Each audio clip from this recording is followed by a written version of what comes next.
안녕하십니까. 매일경제TV 아나운서 김정현입니다. 우리나라 산업정책의 산 증인으로 평가받는 이희범 전 산업자원부 장관 등 관련 석학들이 지난달 한자리에 모여 우리 산업정책을 놓고 심도 깊은 담론을 나눴습니다. 성장 잠재력이 떨어지는 우리 경제에 활력을 불어넣어줄 산업 생태계 조성은 물론 이를 위한 혁신 성장의 필요성을 강조했는데요. 어떤 발언들이 오갔는지 자세히 알아보도록 하겠습니다. 정영석 기자 스튜디오에 나왔습니다. 안녕하세요. 네, 안녕하세요. 네. 한국의 성장 잠재력이 갈수록 떨어지고 있다라는 우려가 나오고 있는데 이희범 전 장관도 산업 생태계가 훼손되고 있고 여기 우리 경제의 발전이 되었던 이 기업가 정신도 좀 후퇴하고 있다라는 걱정을 내비쳤다고요. 네, 이 전 장관은 관료 출신으로 과거 산업자원부 장관을 역임하고 한국무역협회 회장, 한국경영자총협회 회장 등을 지내는 등 우리나라 산업 역사의 산 증인으로 꼽히는 인물입니다. 그는 과거에 우리가 혁신을 이루었던 사례를 되짚어보면 기업가 정신이 있었고 이를 바탕으로 정부와 산업 생태계 간의 대화가 지속되며 기업의 혁신이 이루어졌다고 설명했습니다. 이어 혁신 성장을 위해 잠재 성장률과 기업가 정신을 회복해야 하고 정부의 장기적인 비전과 노사 문제, 그리고 인력 공급 문제의 해결이 필요하다고 말했습니다. 자세한 내용은 영상으로 만나보겠습니다.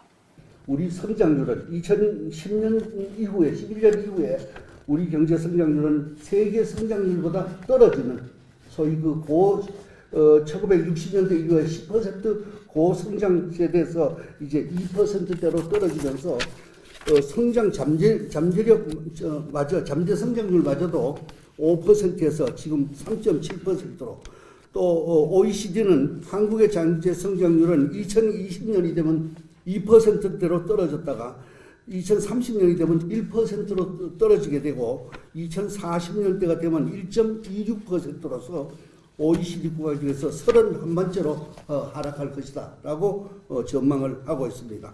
저출산 고령화 문제, 소득 양극화 문제, 에너지 리스크 문제, 또 제조업에 의한 양적 성장에 대한 한계로 요즘 4차 산업혁명이 논의가 되고 있습니다. 결국 이러한 과정을 극복하기 위한 성장을 위한 과제는 결국 궁극적으로는 잠재 성장을 력을 회복하는 것입니다. 최근에 제조업이냐 서비스업이냐 논쟁이 일고 있습니다. 상당 부분이 우리는 지금 제조업에 의한 고용은 한계가 있다. 서비스업으로 가야 된다라고 얘기하고 있습니다. 뭐 어르신 얘기입니다.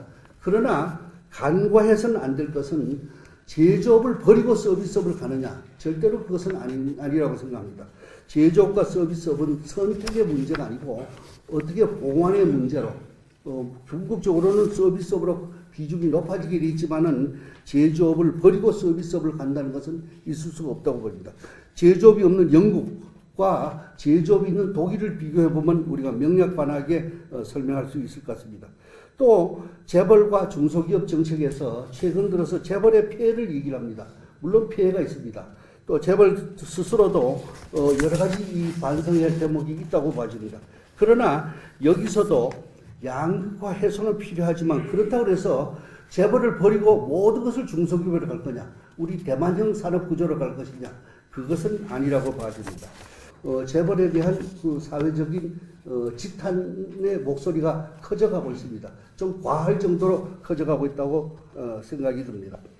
기업가 정신, 사실 OECD 34개 국가 중에서 기업가 정신은 22위로 많이 떨어진 수치입니다. 전체적으로 보면 기업인의 위협 감수 의지가 감소하고 있고 고임금과 강성 노조도 가세를 하고 있습니다. 사실 우리가 기업가 정신으로 오늘까지 와왔습니다. 그러나 이 기업가 정신이 많이 지금 쇠퇴하고 있습니다. 이것은 아까 얘기한 대로 2세대, 3세대로 가면서 물론 이제 기업가 정신이 떨어진 측면도 있습니다만 사회적 여건이 기업가 정신을 상당히 저하시키고 있다라고 볼 수가 있습니다. 규제 완화에 대해서는 많은 역대 정부에서 규제 완화를 논의해왔습니다. 그러나 기업들의 체감 규제는 줄고 있다고 느껴지질 않습니다. 그러니까 기존 진입자들은 안주를 해왔습니다. 공무원들도 즐겨왔습니다. 이것이 1986년에 개별 산업 육성법이 폐지가 되고 산업발전법으로 바뀌어지면서 모든 인허가가 없어졌습니다. 상공부는 공황 상태였습니다. 그 인허가에서 도장 찍어주면서 사실은 밥도 얻어먹고 하던 시절이 사라졌습니다. 그러나 산업정책은 기술정책으로 바뀌게 됐습니다. 지금 R&D 자금이 과학기술정보통신부가 있습니다만은 양벽을 이루고 있습니다만 상공부의 기술정책이 아직도 살아있는 것은 이런 산업정책을 기술정책으로 갔다는 것이 규제를 버리고 기술정책으로 갔다는 것이 굉장히 큰 전환기가 된 것입니다. HDTV, CDMA, 256 메가 DRAM 다 이때 개발된 것입니다. 최근 들어서 또 논쟁이 되었던 것이 소위 그 출자총액 제한 제도라는 것이 있었습니다. 이 출자총액 제한 제도나 화학물질관리법, 화학물질 평가법 이런 것들이 사실 기업들의 엄청난 반대에도 불구하고 잘 없어지지 않았던 이유는 사실 정부 행정 조직하고 관련이 있습니다.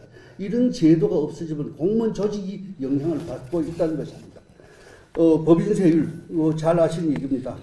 지금 OECD 국가 중에서 굉장히 높은 수준입니다.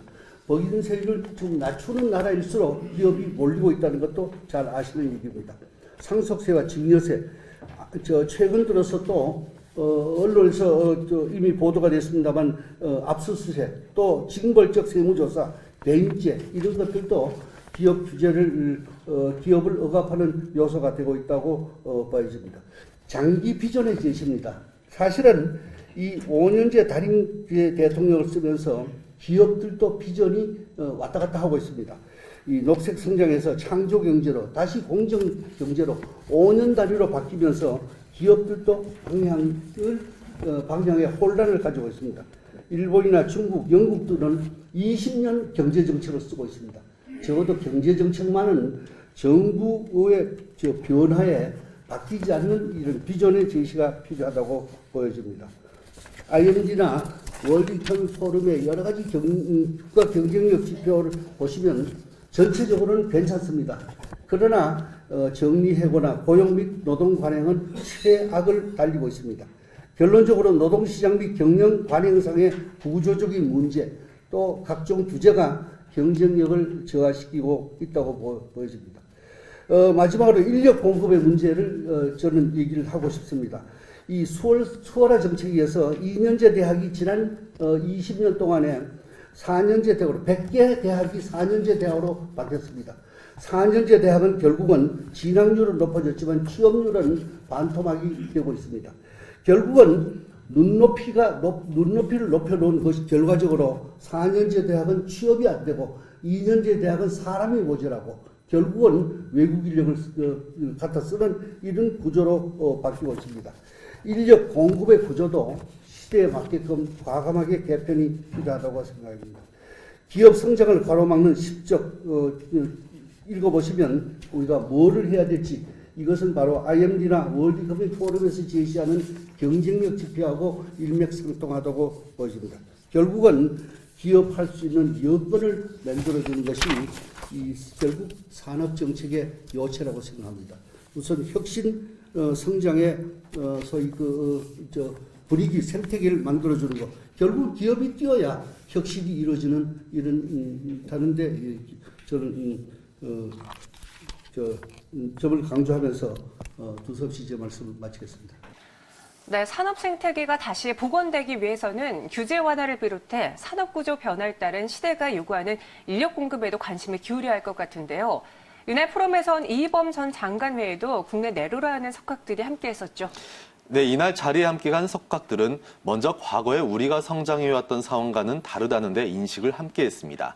이제는 패스트 팔로워가 아닌 퍼스트 무버가 되어야 한다는 건데요. 이에 대한 해법에 대해선 다른 시각으로 접근했습니다. 현재 정부 정책 방향에 대한 비판부터 새로운 시대에 맞는 그 인재 육성의 필요성까지 다양한 의견들이 나왔습니다. 이어서 발언들을 들어보겠습니다. 제가 보기에는 95년에 WTO 출범을 계기로 물론 86년에 이제 그 개별 종합 육성법이 다 폐지되고 공업발전법이 만들어지기도 했지만은 그 이후에 특히 WTO 체제 출범 이후에 분위기가 산업 정책의 어떤 무용론이라든지 뭐 이거에 굉장히 등한시하는 그런 분위기였고 기술 정책만 살아 있었는데 그러다 보니까 이제 이 큰 방향을 제시하는 이런 것들이 좀 없었다. 특히 이제 최근에 와서 보면 다른 나라의 경우에 이게 4차 산업혁명이 기술이 발전하고 불확실성이 막 증가하는 가운데서도 미국이 제조업을 다시 키우려고 하는 어떤 정책이라든지 중국의 제조 2025, 일본의 소사이어티 5.0, 독일의 인더스트리 4.0 이런 식으로 새롭게 이 산업 정책을 수립하고 그거를 이제 하려는 움직임 이런 게 상당히 한 4, 5년 전부터 있었는데 저희들은 아직도 그런 게 너무 없지 않느냐. 그래서 뭔가 우리가 이 업계에다가도 그 발전 방향이라든지 이런 거를 좀 시그널을 주고 제시를 해주면서 정부가 예전처럼 직접 시장에 개입하는 정책은 아니더라도 여건을 조성해주고 촉진해주는 그런 정책은 필요할 것 같다. 그래서 그런 산업 정책과 관련해서 이제 최근에 11페이지에 보시면은 정부가 뭐 혁신 성장 관련해서 여러 가지 발표를 했습니다만 현재까지 아직 뭐 가시적인 성과는 별로 보이지 않고 뭐 여러 가지 좀 문제가 있는 것도 사실입니다. 그래서 전체적으로 그 한국의 어떤 산업 위기를 해소할 수 있는 방향은 전방위적인 혁신인데 그 전방위적인 혁신에서 크게 보면 산업 혁신과 기업 혁신, 그 다음에 정책 혁신, 뭐 시장 혁신 이렇게 제가 네 부분으로 나누어 봤습니다. 그래서 신산업에 가서는 지금 이 국가 지금 우리가 중요한 거는 사실 지금 GDP 대비 R&D 투자 비율은 우리나라가 세계에서 1위입니다. 그렇지만 그게 그런 개발 R&D 투자가 사업화로 연결이 되는 이런 것들부터 좀 연결이 제대로 안 되기 때문에 문제가 생기고 있는데 우선 전체적으로 규제를 큰 틀에서 이 실효적인 어떤 최상위 규제개혁 기구나 운영 체계를 좀 만들어 가지고 좀 규제 패러다임 자체를 이제 혁신형 기업 활동에 대해서 지원이 되도록 하는 게 좋겠다 하는 이야기고, 그다음에 구조 조정에 관해서 아마 다음에 우리 그 부원장님께서 금융유금 부원장님께서 말씀을 많이 하실 걸로 보이는데요. 특히 이 구조 조정이 기업이나 금융 관점에서 구조 조정이 주로 일어나기 때문에 그거에다가 이제 이 산업 관점에 산업 정책 관점에서 정말 생태계의 유지라든지 복원이라든지 이런 거를 좀 감안을 한 구조 조정도 필요하지 않느냐 하는 이야기입니다. 요새는 예전처럼 한 5년, 10년을 우리가 예를 들어서 로드맵을 갖고 예측할 수 있는 시대는 이제 끝난 것 같습니다. 요새 이제 우리가 뉴노멀 시대라고 해서 불확실성 시대에서 앞으로 한 2년 앞도 내다보기가 힘든 세상에서 우리가 앞으로 어떤 정책으로 살 것인가.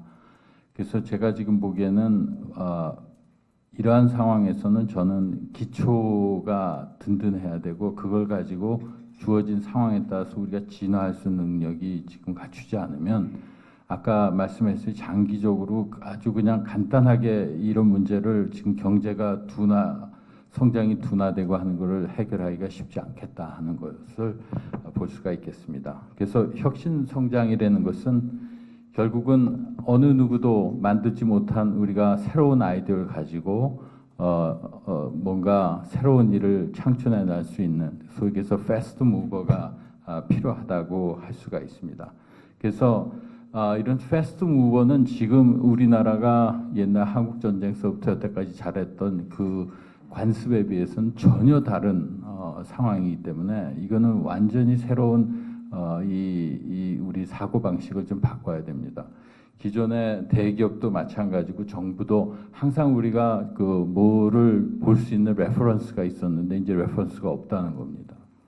패스트 팔로우에서 포스트 무버로 가기 위해서는 우리 한국의 교육도 예전의 주입식 교육 갖고는 더 이상 우리가 이제 이러한 혁신 성장을 이루기는 어렵다고 생각합니다. 특히 요새 이제 대학이 새로운 산업을 일으킬 만한 우리가 젖줄 역할을 제대로 하고 있는가에 대한 얘기는 엄청나게 많이들 그 논의를 하고 있는 상황이 되겠습니다.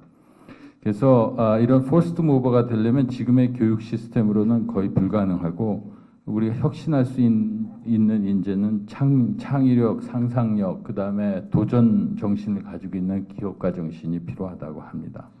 그다음에 당연히 우리가 다양한 분야하고 얘기할 수 있는 소통 능력과 협력할 수 있는 이런 리더형의 사람들이 이제 필요하다고 합니다. 그다음에 또 인구 절벽으로 치닫는 상황에서 보면 지금 그 대학교 특히 공과대학에서 이 전문 연제도가 있는데 이게 병역 문제가 되겠습니다.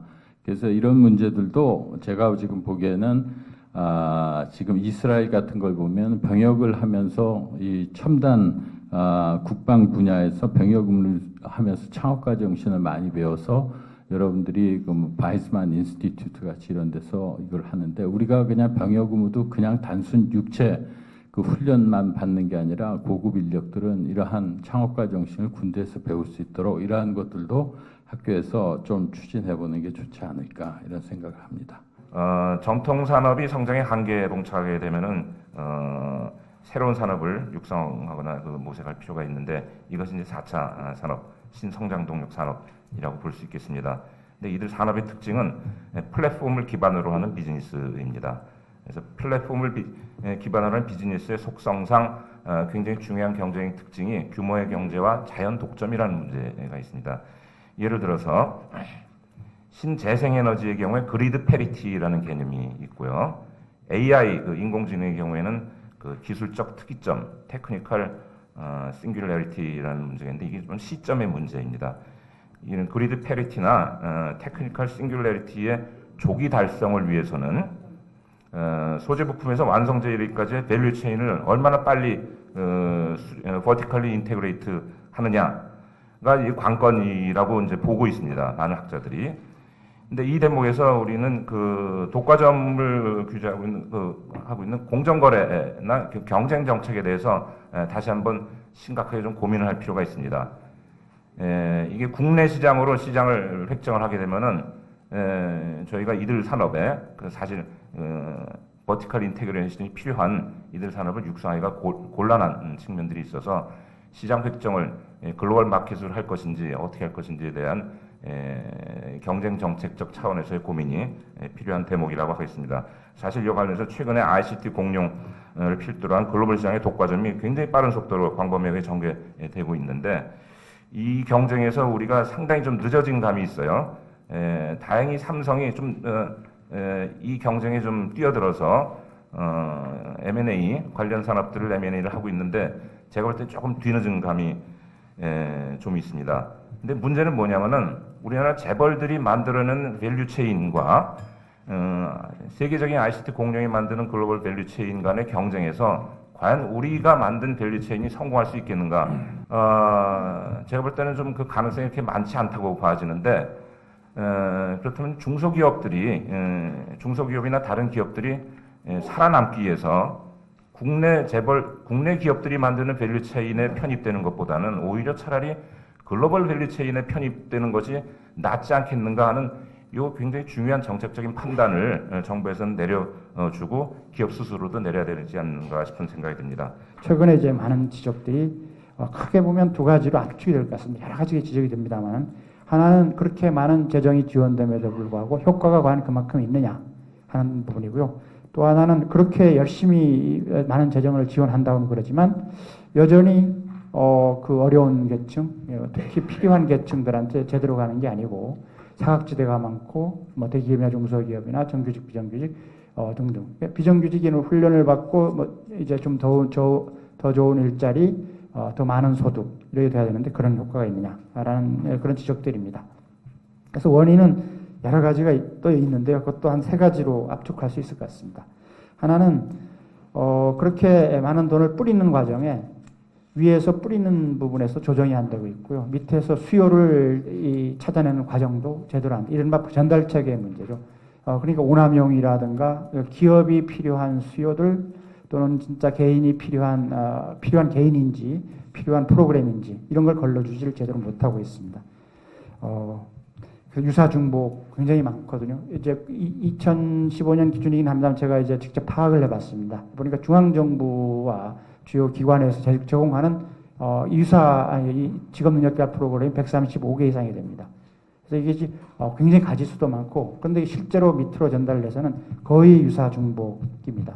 이런 것들이 조정들이 필요한데 그런 게 안 되고 있고, 무엇보다도 이런 산업인력 양성 정책에 대해서 질 관리가 굉장히 부실합니다. 그리고 고용보험 제도라고 하는 게 보험 원리에 하다 보니까 굉장히 제도적인 사각지대가 있습니다. 그래서 이런 부분을 해소하기 위해서는 지금 정부의 역할이, 이런 산업인력 양성 정책 정부의 역할이 좀 분명하게 기능 재정이 필요하다. 좀 물러설 필요가 있다라는 겁니다. 진짜로 잘 스스로 할 수 있는 영역에서는 손을 떼라.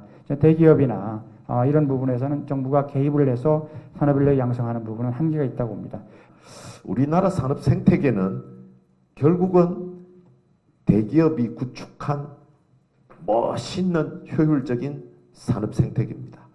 대기업이 자신들이 꼭 필요한 부분은 자신들의 자회사를 가지고 만들고요. 그 밑에 협력할 중소기업들의 막 체계를 만든 그야말로 효율적인 산업 생태계였죠.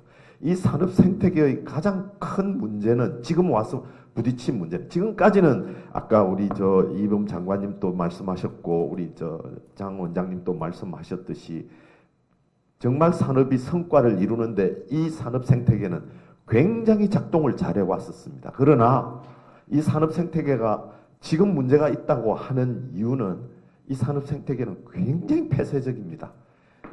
새로운 아이디어를 흡수하는 능력이 거의 이제는 바닥이 되어 버렸습니다. 그야말로 맨 위의 코맨드 앤 컨트롤을 하는 대기업만이 생각하는 집단이 되었고요. 대기업 중에도 이른바 미래 전략실이라고 표현할 수 있는 곳만 되었고요.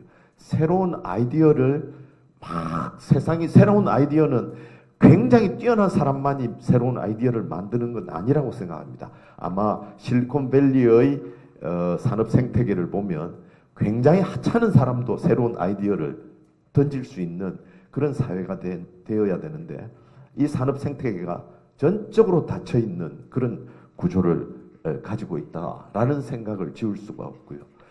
과연 이런 산업 생태계를 어떻게 열 것인가, 우리 김동완 부원장님도 플랫폼을 얘기했고 많은 분들이 플랫폼을 얘기했습니다만, 이 플랫폼이라는 건 많은 사람들이 오고 가고 할 수 있어야만 플랫폼인데 생각이 좀 다른 것 같아요, 우리는. 네, 4차 산업시대로 진입에 맞춰 우리 산업이 체질 개선할 수 있는 정부의 산업정책과 이에 맞는 인재 육성을 위해 각계가 머리를 맞대야 할 것 같습니다. 지금까지 정영석 기자와 함께했습니다. 수고했습니다.